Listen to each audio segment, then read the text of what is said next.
এসে গেছে। মনিবা বাড়িতে আছো? আমি 3 দিন খেতে পাইনি গো, একটু বেরিয়ে এসো না গো। ভগবান সাক্ষাতে দেখা দেয় না মা, ভগবান সবসময় অতিথি রূপেই আসে। ডালাটা এখনো নিবেদন করেনি, ডালাটা রেখেছে। আর ওই যে আওয়াজ, মায়েরা মানুষের ডাক আর ভগবানের ডাকে তফাৎ হবে না? যেই না ভগবান ডেকেছে, হৃদয়টা জড়িয়ে গেল। কেমন হৃদয় জোড়ানো ডাক দিল আমায়। পারসটা রেখে ভগবান সেবা বাদ দিয়ে ছুটে গেল দরজায়। আর দরজায় গিয়ে দেখছে 4 জন বৈষ্ণব দাঁড়িয়ে আছে। আমা বলো তো, আগে অতিথি সেবা না আগে ভগবান সেবা? জানিস মানিক, দুপুর বেলা খেতে বসেছো, বাড়ির সবার খাওয়া হয়ে গেছে, মা তোমার খাবারটা রয়েছে অন্ন ব্যঞ্জন। সেই সময় যদি কোনো অতিথি এসে বলে মা দুটো খেতে দিবি, আমাদের মতো মেয়েরা বলে আমার এখন হাত জোড়া, তুমি অন্য বাড়ি দেখো, এখন খাবার টাবার নেই। কিন্তু মনে রেখো মা, অতিথি কাকে বলে? যার কোনো তিথির জ্ঞান নেই। তোমার আত্মীয় পরিজন আসবে, সে তো ফোনে বলে দিয়েছে তার জন্য অন্ন ব্যঞ্জন হয়েছে, সেটা অতিথি নয়। অতিথি যে হওয়া অন্নে আসবে, যার কোনো তিথির জ্ঞান নেই, সময় নেই, তিথি নেই, নক্ষত্র নেই, কোনো দিন বিচার নেই।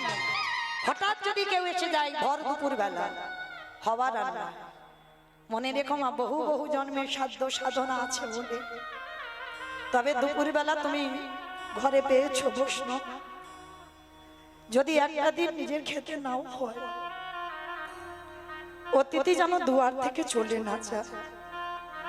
কারণ একটা অতিথি, একটা ভিখারি, একটা বৈষ্ণব, একটা ব্রাহ্মণ যদি দুয়ার থেকে চলে যায়, শত শত জন্মের ভজন তোমার নষ্ট হয়ে যায়। ওই জন্য ভগবান বলছে আগে আমার ভক্ত পরে আমি। আগে আমার ভক্তরে ভালোবাসো, তারপরে তুমি আমায় ভালোবাসতে পারবে। তো সন্দীপনী মনি ছুটে দরজায় এসেছে, এসে দেখে না মা 4 জন বৈষ্ণব দাঁড়িয়ে আছে। বাবা, আজ আমার দিনটা কত ভালো জানো। সকালবেলা আমি 3 জন বৈষ্ণব সেবা দিয়েছি, আবার দুপুরে বেলা 4 জন। হায় রে, যে নিজের পেটের ভাত জোগাড় করতে পারে না বাবা, সে আজকের ভক্ত সেবা দেওয়ার জন্য কাঁদে। কেন জানো? যার আছে বাবা সে দেয় না, যার কিছু থাকে না সে দেওয়ার জন্য কাঁদে। দয়াময়, তুমি তো আমায় কিছু দাওনি, আমি তোমায় দেব কি?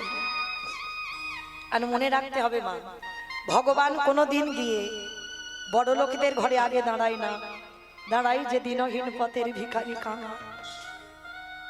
ভগবান তো গরিবদের হয় গো, কাঙালদের হয়। দেখো তার প্রমাণ মহাভারতে বিদুরের দিকে তাকিয়ে দেখে। মনে যদি করতো রাজ ঐশ্বর্যে থাকতে পারতো, থাকলো না কেন? কৃষ্ণ ভক্ত কোনোদিন রাজপ্রাসাদে সুখ পায় না। দেখেন সুদামার দিকে তাকিয়ে, পরিবারের পরনে একটা কাপড় কিনে দেবে সেটা পাচ্ছে না, ছেলেদের মুখে দুটো খাবার তুলে দেবে সেটা পাচ্ছে না। এরাই কৃষ্ণ ভক্ত। মনে রাখতে হবে, যারা লক্ষ্মী, কালী, দুর্গা, সরস্বতী, মনসা, শীতলা ভক্ত তাদের পার আছে, কিন্তু যারা কৃষ্ণ ভক্ত হবে মা, যে করে আমার আশ তারে করি না, সর্বনাশ নয়। ভগবান জীবনে সর্বনাশ করে না, কারণ ভক্ত তো তার প্রাণ, ভক্ত তার জীবন। ভক্ত ছাড়া ভগবান একটা সেকেন্ড চলতে পারে না। যে করে আমার আজ তারে করি সর্বনাশ। ভগবান ভক্তি সর্বনাশ করে দেয়। কৃষ্ণ ভক্ত যদি তুমি হয়েছো বাবা, আত্মীয় পরিজন, বন্ধু বান্ধব, তোমার আপন বলতে আর কেউ থাকবে না। শেষের দিনে তোমায় চিরজনমের মতো একা করে দেবে ভগবান।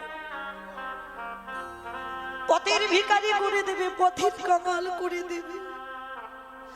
তারপরে যদি তুমি ভগবানের চরণ না ছাড়ো, তারপরে ভগবান তোমার দাসের অনুদাস হবে।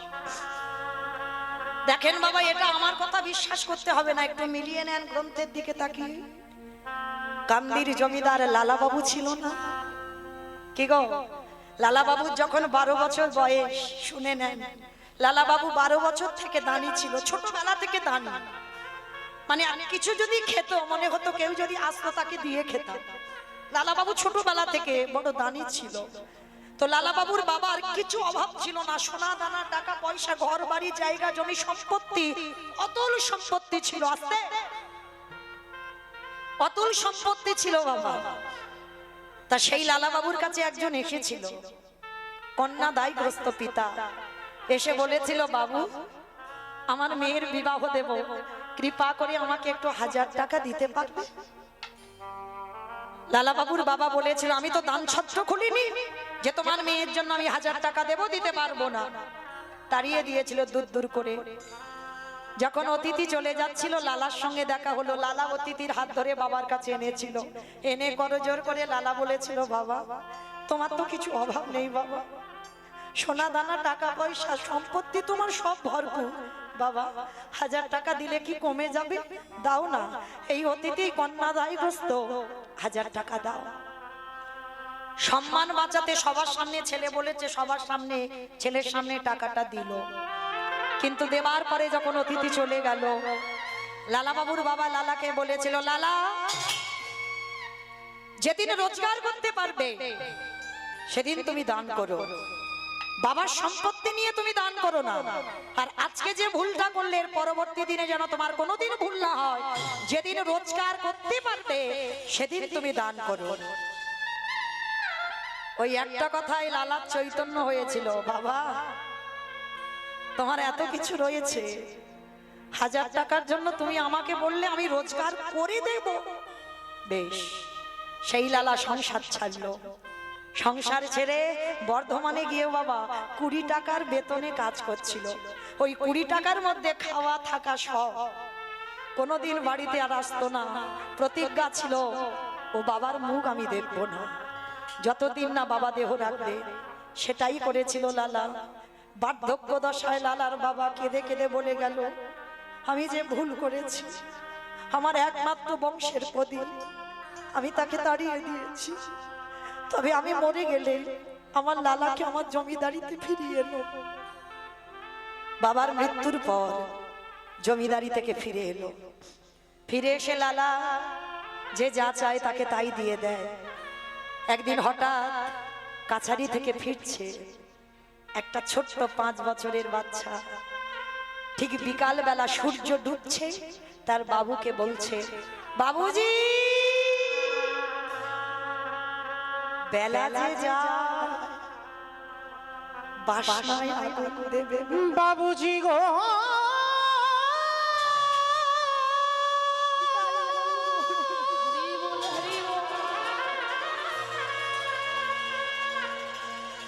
বেলা যে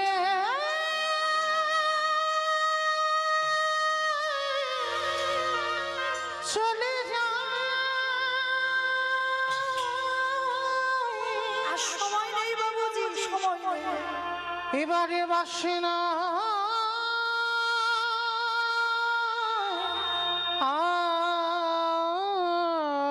আগুন, বাসে নাই আগুন।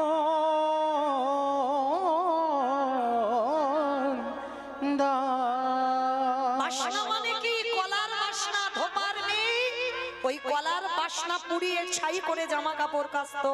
তাই তার বাবাকে বলছে, বাবুজি বেলা যে ডুবে যায় বাসনায় আগুন দেবে না। লালার বিবেক যেন দংশন করলো। লালা ওটা বাসনা নয়, বাসনা নয়, কামনা বাসনায় আগুনে দিয়ে চলে যা লালা, তুই মধুর কৃষ্ণ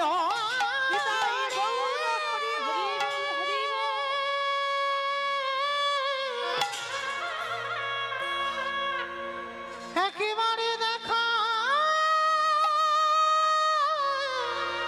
দেখা দে, একেবারে দেখা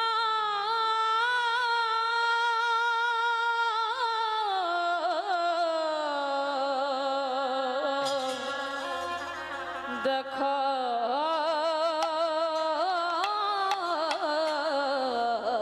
দে। সেই লালার একটা কথায় সব কিছু ত্যাগ করে দিয়ে বৃন্দাবনের পথে ধাবিত হলো। কিন্তু জমিদারি স্বভাব কি যায় গো? রাস্তায় ঘুমাচ্ছে, ওই পাথরে নিয়ে মাথার বালিশ করেছে, পাথরে নিয়ে পা বালিশ করেছে।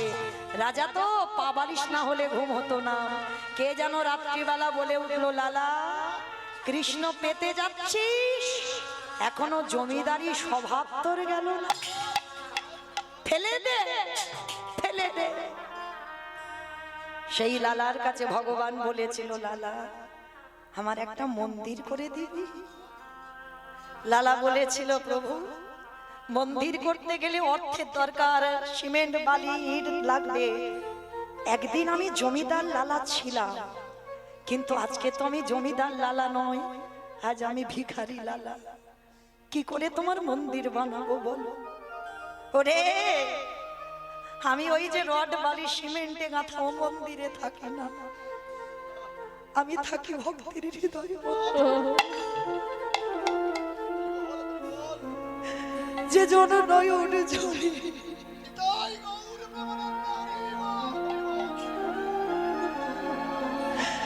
একবার কথা বলে, যে জনে নয়া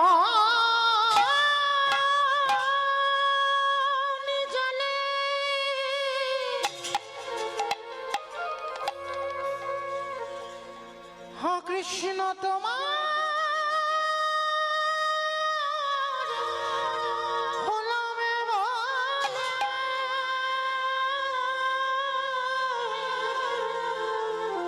একেবারে ডাকা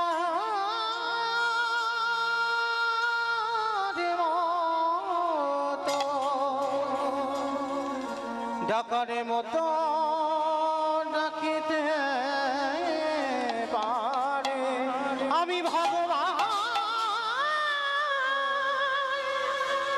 হয়ে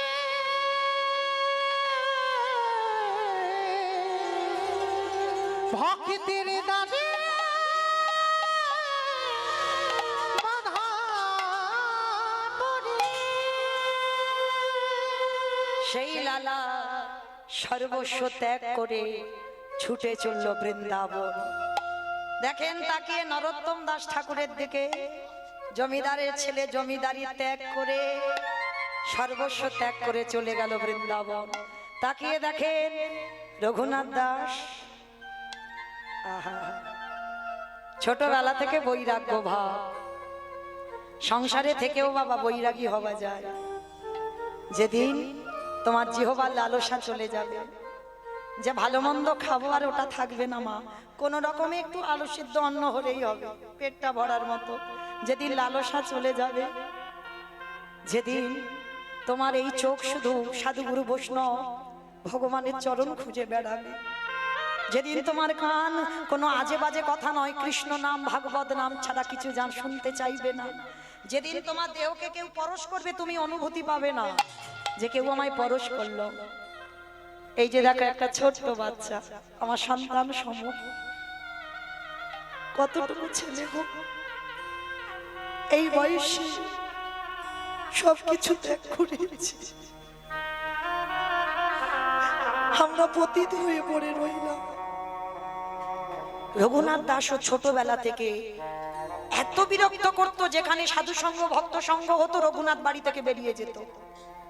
বড় লোকের ছেলে তো হিরণ্য দাস আর গোবর্ধন দাসের ছেলে, জ্যাঠা কাকা এত ভালোবাসতো, অতুল সম্পত্তি, প্রতিদিনের আয় ছিল 12 লক্ষ স্বর্ণ মুদ্রা, বাড়ি ছিল হুগলি জেলায় আদি সপ্তগ্রাম।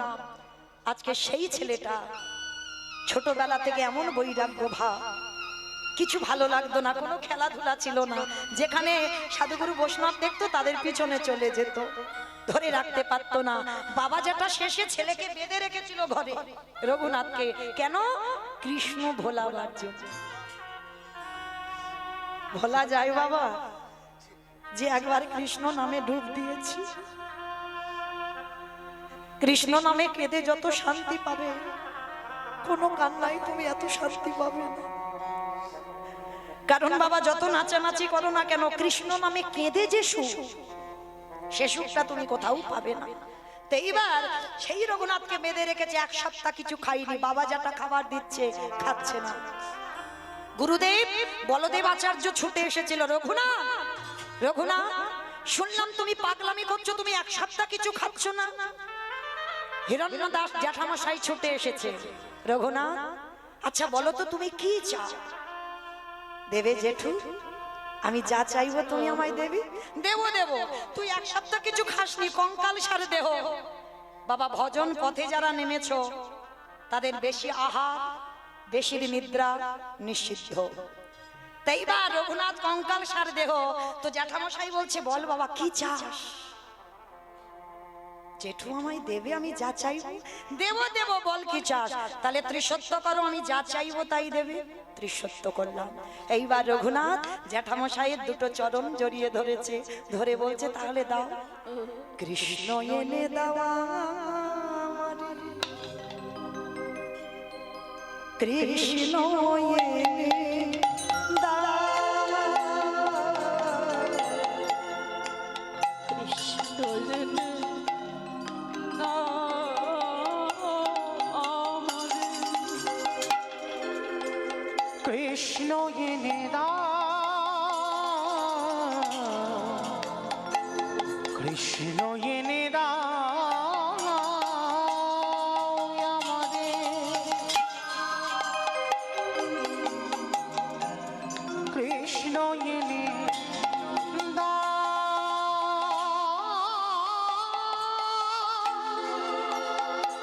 কৃষ্ণ ছাড়া আমার প্রাণে বাঁচে না, কৃষ্ণ এনে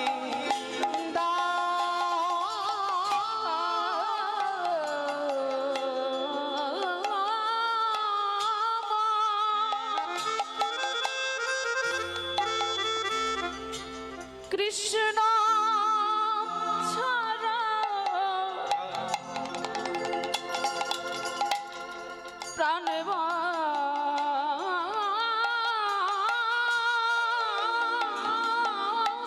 না। রঘুনাথ রঘুনাথ কৃষ্ণ এনে দাও, কেউ বোঝে না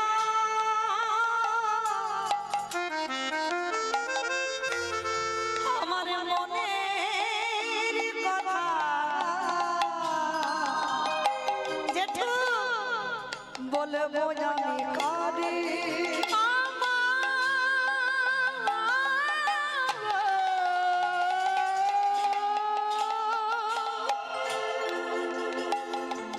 এরা কেউ বোঝে না আমার কি চাওয়া আমার কি পাওয়া। আমার মনে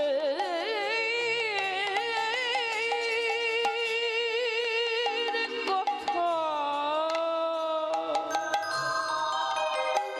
বলো বলবো আমি কৃষ্ণ এনে দাও আমায়, কৃষ্ণ এনে দাও নিতাই গৌর প্রেমানন্দে হরি বল হরি বল হরি বল। এনে দাও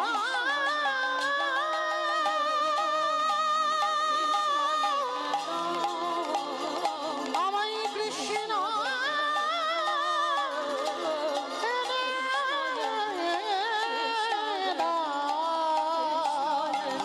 এনে দাও,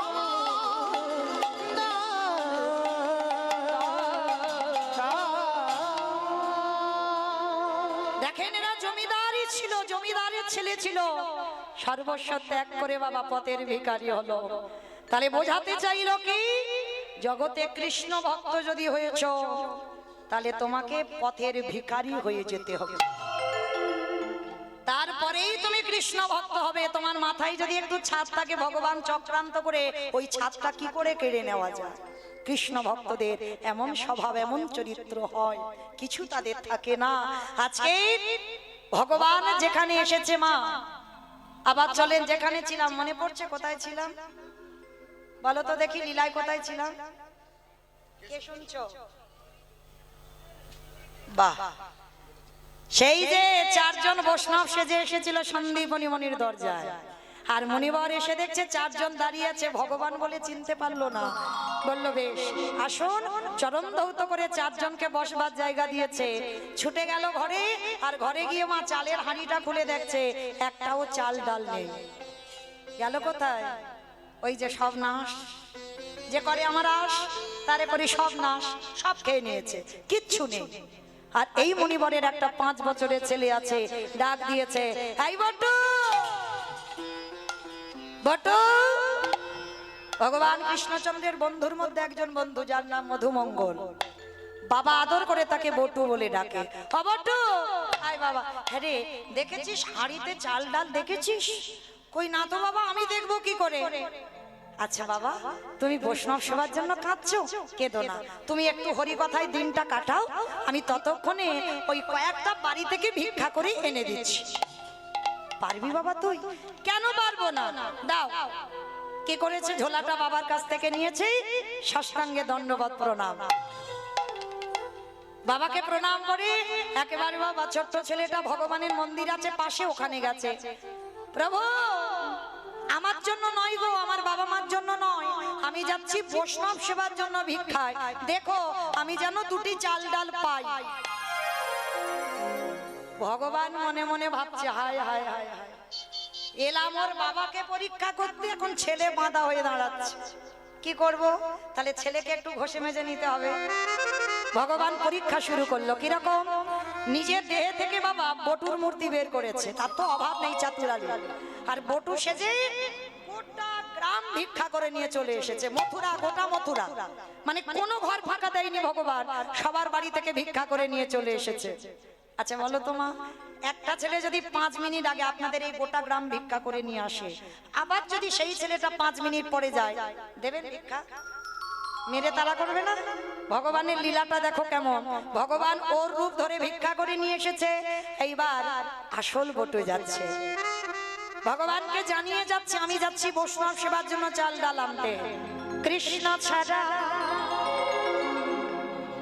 কে আছে আমার, বিশ্ব চরাচর মাঝে, বিশ্ব চরাচর মাঝে কৃষ্ণ ছাড়া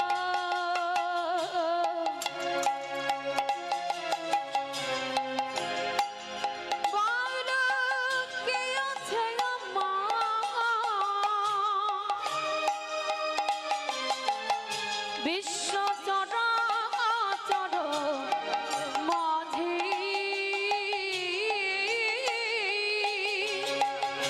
বিশ্ব চরাচর মাঝে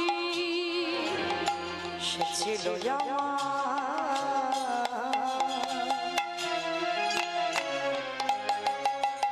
দুঃখ সুখের বন্ধু, সে হলো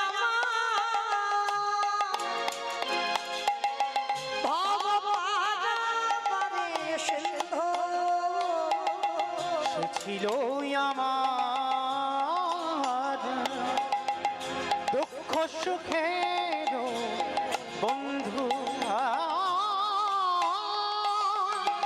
সে হল ভাব পাটাবরে সিন্ধু, তার নাম ভুলিতে কি পারি, ভুলিতে কি পারি, তার নাম ভুলিতে কি পারি, ভুলিতে কি পারি, তার নাম ভুলিতে কি পারি। বিশ্ব চরাচর মাঝে,